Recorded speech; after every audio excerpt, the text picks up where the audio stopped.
श्री गणेश पंचरत्नम ओम। हरि ओम।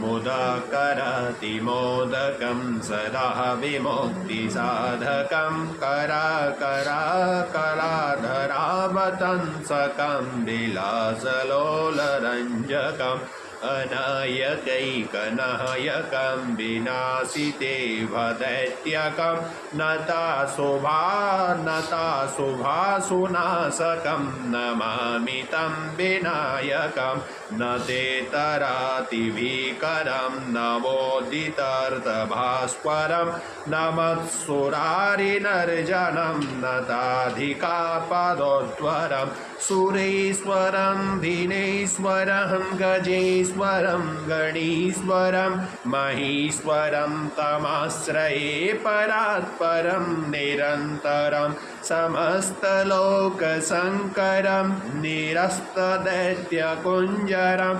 दरेत्तरोदरं वरं वरै भवक्त्रमक्षरं कृपाकरं क्षमाकरं मुदाकरं यशस्करं नमस्करं नमस्कृतं नमस्करोमि भास्वरम् अकिञ्चनं अकिञ्चनातिमर्जनं निरञ्जनोक्तिभाजनं पुरारिपूर्वनन्दनं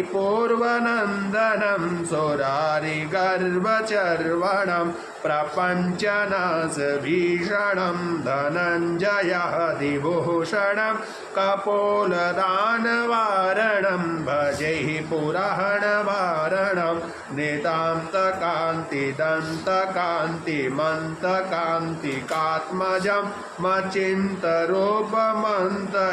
नमस्यरान्तकृन्तनं हृदयान्तरे निरन्तरं वसन्तमेव योगिनं तमेकदन्तमेकतं विचिन्तयामि सन्ततिं महागणेश पञ्चरत्नमादरेण